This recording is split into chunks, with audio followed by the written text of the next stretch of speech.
Amid the hype over electric vehicles, the good news is there are still cars like this. Meet the first ever Porsche Cayman GT4 RS. It's the fastest, most powerful and most expensive Cayman to date, and a fitting exclamation point as this generation approaches the end of the line.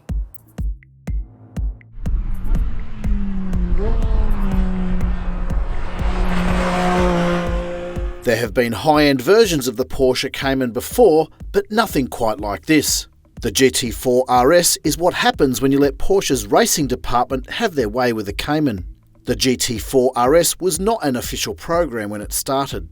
A group of engineers built a prototype in secret with lightweight racing parts and a powerful engine from the Porsche 911 GT3 Cup car. Although the vehicle itself was a bit of a Frankenstein, once it was ready, they handed the keys to management and they were hooked. The ingredients are familiar: lightweight components, a race-tuned chassis and a large helping of extra power.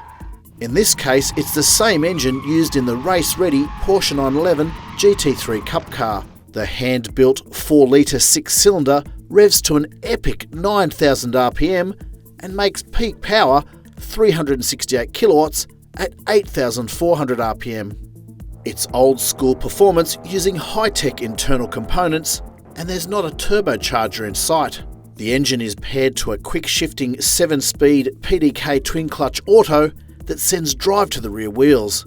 Lightweight components include a carbon fibre bonnet, carbon fibre front fenders, forged alloy wheels, lightweight glass, and much of the noise-deadening material has been removed.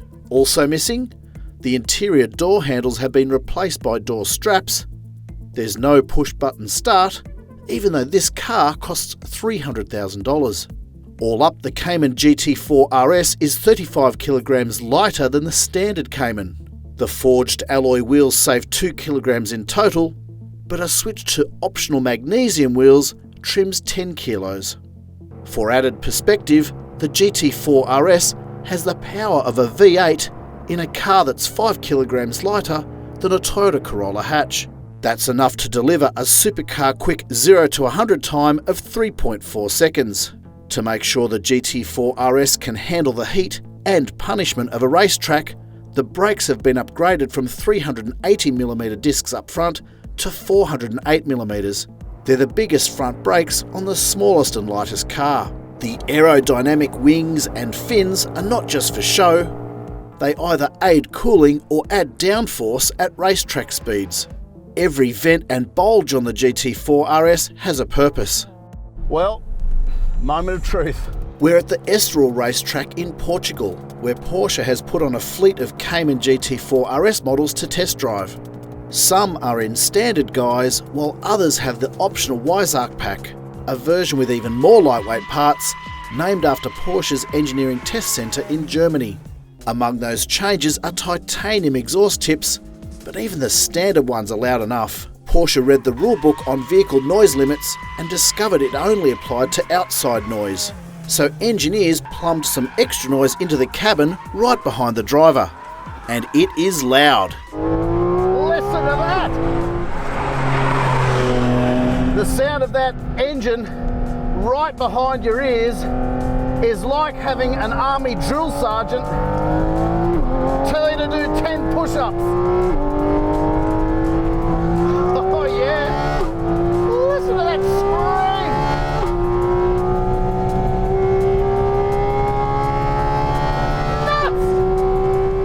Nuts! Of course, it's not just about noise. It's the way it drives that really counts. What's staggering about this car is how easy it is to drive, even on a racetrack. I've got PDK sport mode on.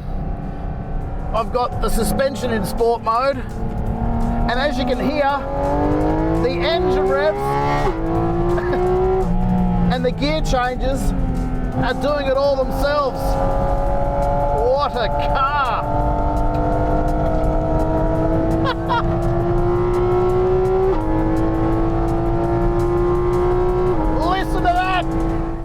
The other surprise is how accessible the Porsche Cayman GT4 RS is to mere mortals.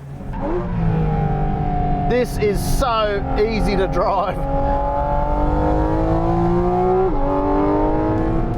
It's so neutral, it's so balanced.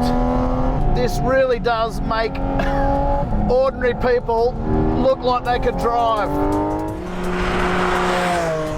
Listen to how crisply that changes down. After a few more laps, it became apparent the GT4 RS is quite likely a future classic. Amid the buzz over electric vehicles, we should all be thankful there are still performance cars like this. Porsche says it's not giving up on petrol power just yet, and we owe them a big thank you for that. While Porsche is going to continue to invest and expand its electric car model range, it says there's still plenty of life yet left in petrol power. Hallelujah!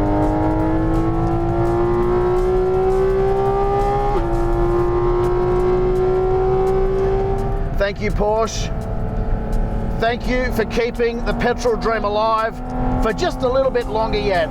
To read the full review, go to Drive.com.au, hit like if you've enjoyed this video, and subscribe to this channel so you don't miss any future updates.